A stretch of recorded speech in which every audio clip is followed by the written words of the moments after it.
Hey guys, I'm Jake Boomer, and welcome to Rig My Ride Part 2. In the first Rig My Ride, we took my 921 tournament boat. We ordered it with nothing on it. It was literally a jack plate and a trailer and a hull, and we built that. If you haven't seen that video, I'll put the link here in the description. But this time the guys at LimitOutMarine helped me refurbish a 1996 17-foot War Eagle so that I had something to fish in when I left my tournament boat on the East Coast. So before I get too far into the details of what we did here, it's important that when you find one of these boats to make sure that they don't leak. A lot of guys will go out and buy a used aluminum boat, think it's a big deal, and they leak bad. Aluminum is not easy to weld. So if you've got one that's got cracks or leaks in it, I highly recommend you have it inspected. Bring it to the LimitOutMarine guys and have them check it out. Make sure the thing's gonna float, because I've made that mistake, and I've got a couple buddies that have too, where they buy a hole and it's just not, it's not gonna put up with the beating, the trailering and all that other stuff. It's not worth putting a bunch of money into it. But let's get started. So obviously, this is the #1 comment I get about this thing. The front end of this thing is overkill. You'll see that, yeah, I got an Ultrex 112 on there. And it wasn't until recently that this type of technology was available in a duck boat or in an aluminum boat or in a smaller boat. And I'll show you how we can do that when we move to the back of the boat. But yes, we put a 112 on it. This was kind of a genius design by Chris Ebert on how we did this. But there's rubber little grommets under here to raise this trolling motor up so it sits up above the deck here and can handle the beating. Aluminum boats beat around a lot more. So it's nice to have that. So we raised it up so it comes out flat, screwed it to the trolling motor mount, put a bunch of extra bolts in there to make sure it stayed forever. This right here is our power disconnect. Instead of putting a big switch in, we actually disconnect the power to the trolling motor from the trolling motor battery, so this trolling motor can come off for duck season. So we left the disconnects on the outside to make that a little bit easier. You'll see we added a flat deck. And this is awesome. This is just a piece of plywood, 2x4 plywood. I've actually had it for a long time, and we came up with the idea, so we just modified it a little bit, put some 2x6s under it so it's raised up, and now you got the ultimate casting deck. The only problem is you got to be careful you don't actually kick your rods over the side, because there is nothing.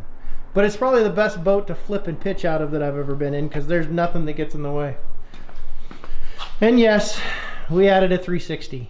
For you guys that are hearing and learning about the forward imaging wave that's been knocking over this country, every bass fisherman in the world has it. It started with the 360, and in my opinion, the 360 is still one of the best technologies that if you want to look into forward imaging, it's the place to start. So from the front of the boat, cell phone not included, we have a Humminbird Gen 4 Helix 12. Which is pretty cool because it'll give you down imaging. It'll also give you side imaging through the 360 puck. There's actually a setting where the 360 puck goes vertical, sets itself up as front and back, and uses side imaging, which seems kind of dumb, but this is a big enough screen that I've actually put this trolling motor in the water, sat back at the console and idled, and tilted the screen of the Helix up and actually had side imaging. Which the reason I don't put side imaging on the back of this boat is because we're always duck hunting. We're always slamming into stuff, and I don't want to bust a $500 side imaging transducer. We wired it all in LimitOutMarine style, huge gauge wire to make sure that we get proper voltage all the way to the front of the boat so that the 360 works good, the sonar works good, your graph always has enough power. You want to see that graph operate at like 12.2 to 12.4 volts when it's on. And that's what connected to the battery, you want to see above 12 volts most of the time. That's when these graphs will operate at their optimum level. The more, all right, so here's something I think is really important on any boat. You guys might seem like it's overkill, but if you want to fish offshore, if you want to fish where your boat isn't moving, but it's really important which direction your boat is facing, which is really offshore structure fishing, you're going to want an external GPS puck. And it's not, they're more accurate, but what's most important about them is they have a magnetic heading sensor. And what that means is if your boat's not moving forward or backwards, this graph, if you use the GPS puck in this graph, won't really know which end north is up. So if you're trying to line up to make a cast forward, forward could be rolling around in a circle if the boat's not moving.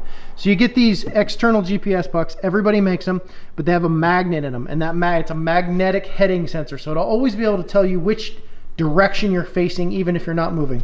Put that on your boat. I know once you use one of these big Ultrex trolling motors, it's pretty hard to go back to the little ones that are just kind of seem underpowered. But what makes it possible to run those things, and I know you know where I'm going with this. There you go.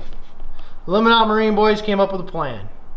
We put one Lithium Pro 36 volt trolling motor battery in the back of the boat to run the trolling motor.